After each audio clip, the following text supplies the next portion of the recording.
Assalamualaikum warahmatullahi wabarakatuh. Selamat pagi anak-anak.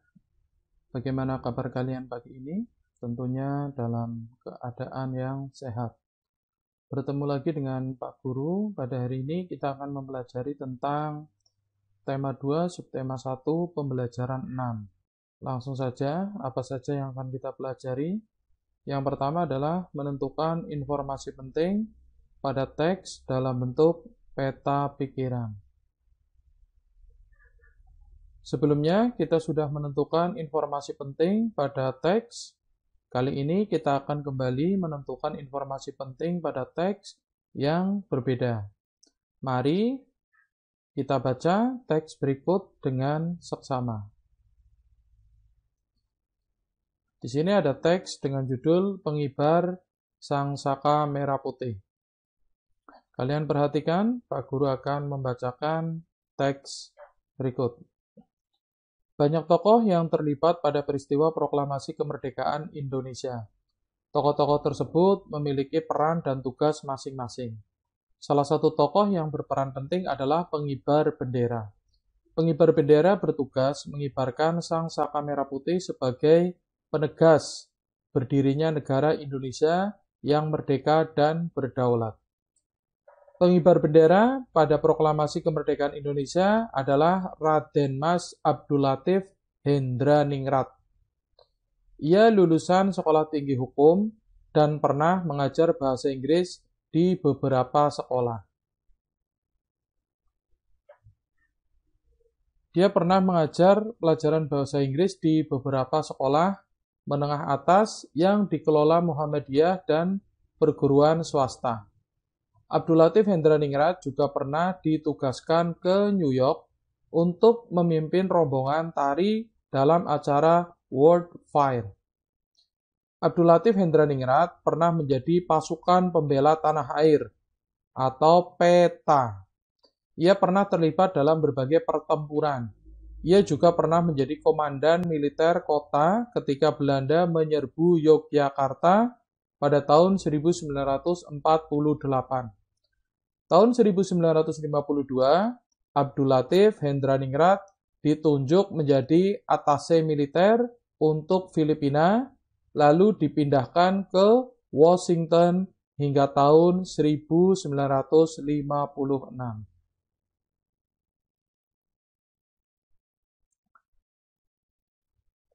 Nah, kita sudah membaca teks berjudul Pengibar Sang Saka Merah Putih.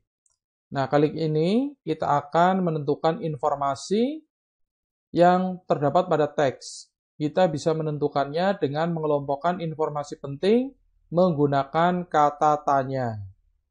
Kita tuliskan informasi-informasi tersebut dalam bentuk peta pikiran. Kita bisa menyajikannya seperti contoh berikut ini. Nah, pada pertemuan yang lalu, kalian sudah belajar tentang menyajikan peta pikiran dengan menggunakan kata tanya.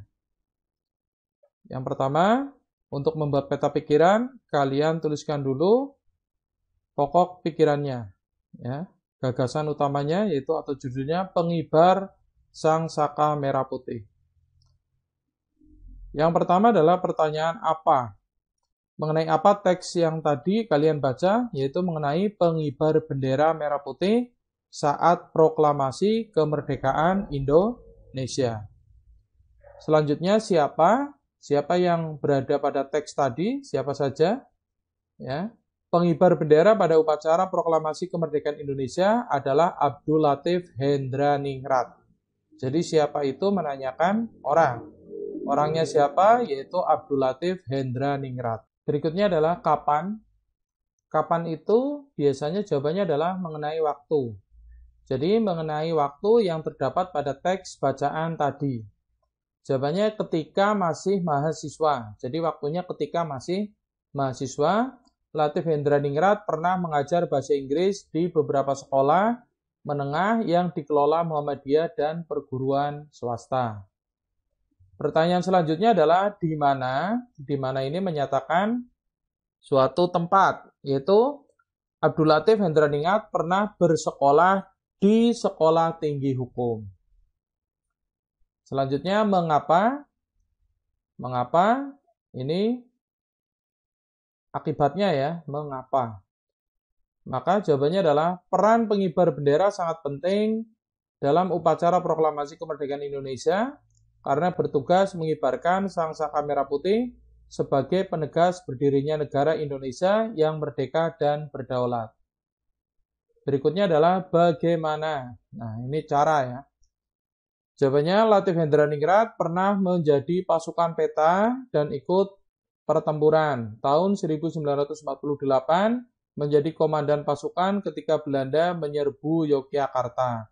Tahun 1952 ditunjuk menjadi atase militer untuk Filipina, lalu dipindahkan ke Washington hingga tahun 1956.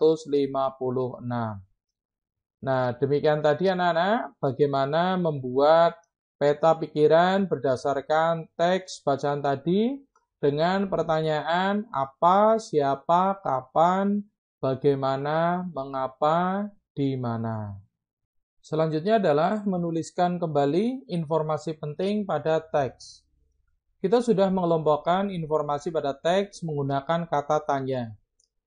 Sekarang kita akan menuliskan kembali informasi penting pada teks dengan mengembangkannya menjadi paragraf. Kita bisa mengembangkan tulisan dengan kalimat sendiri. Saat menuliskannya, kita perhatikan penggunaan ejaan dan kosakata baku. Kita bisa mengembangkan informasi teks pengibar sang saka merah putih seperti contoh berikut ini. Pengibar sang saka merah putih.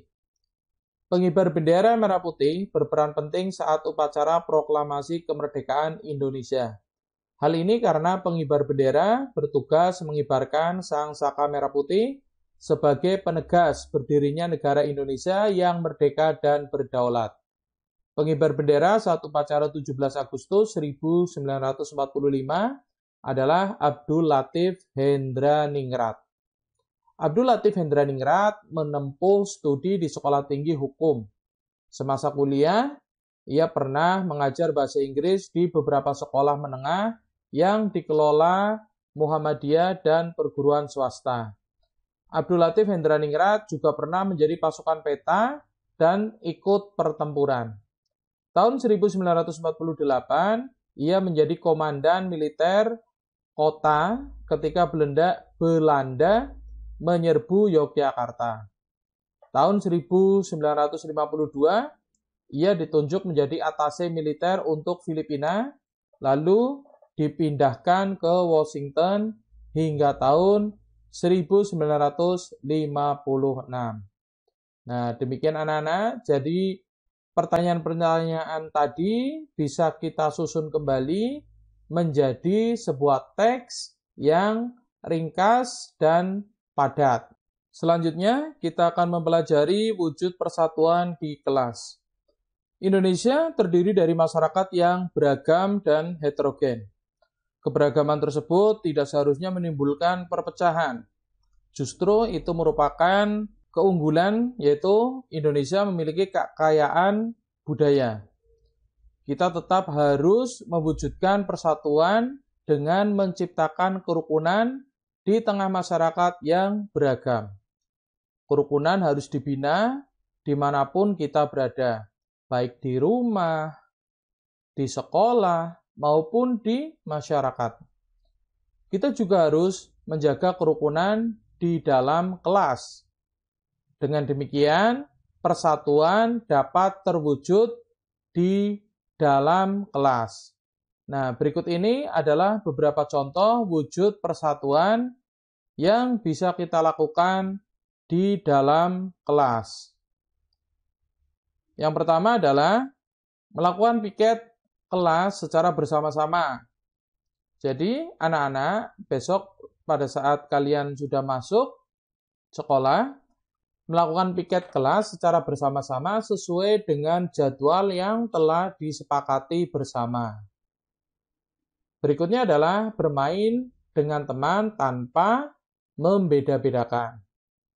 Jadi dengan siapa saja, dengan teman kita di sekolah, kita bisa bermain. walaupun dengan adik kelas atau kakak kelas, ya, walaupun berbeda agama, suku, ya, kita tetap bisa bermain bersama tanpa membeda-bedakan. Berikutnya adalah membantu teman yang kesulitan memahami pelajaran. Nah, dengan kita membantu teman yang kesulitan memahami pelajaran pada saat waktu senggang, ya, itu bisa menumbuhkan persatuan di kelas.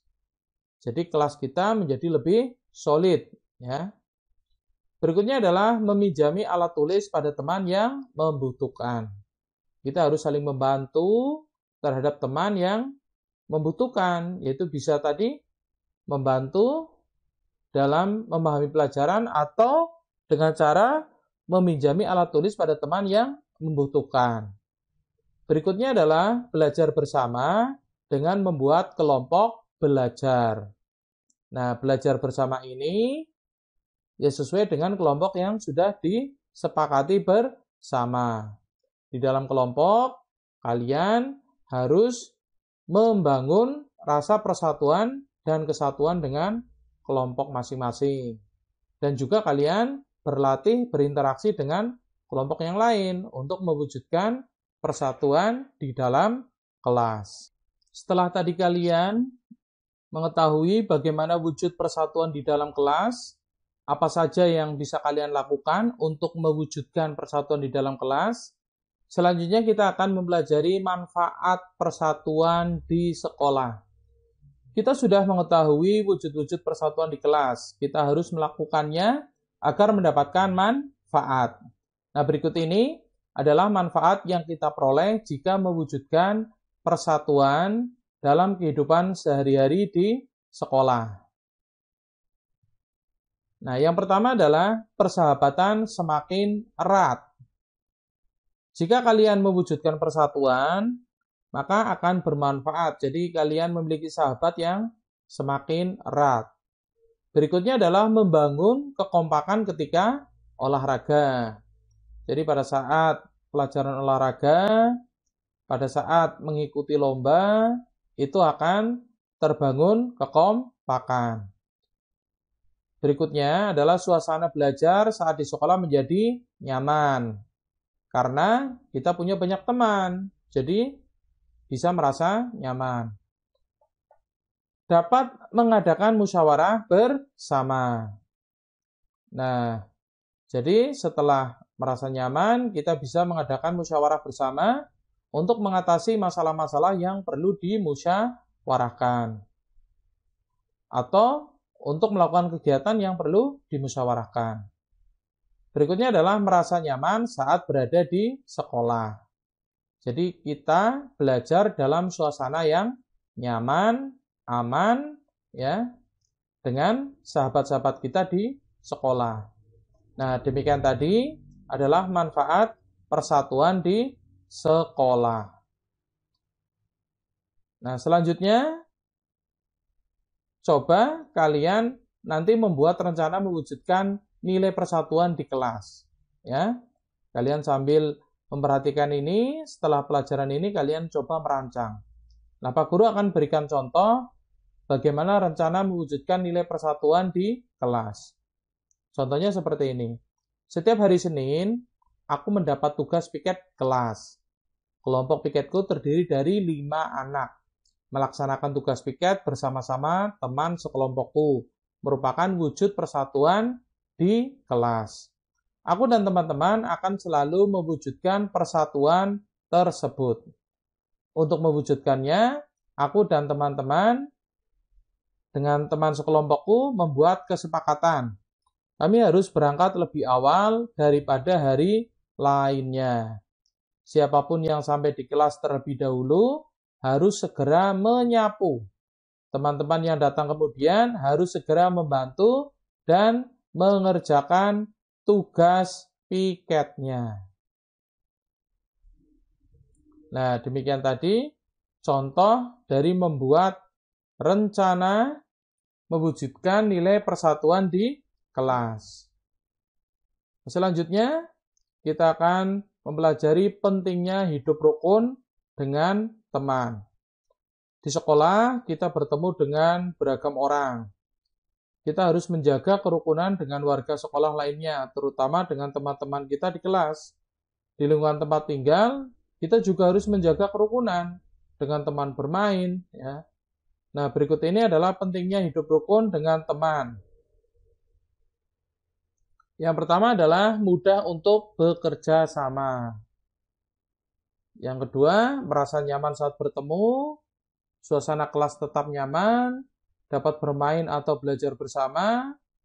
Terus berikutnya adalah mudah untuk meminta bantuan kepada teman apabila kita membutuhkan. Atau kita juga bisa membantu teman yang membutuhkan. Nah, demikian anak-anak pembelajaran pada pagi hari ini. Sampai berjumpa lagi dengan Bapak Guru.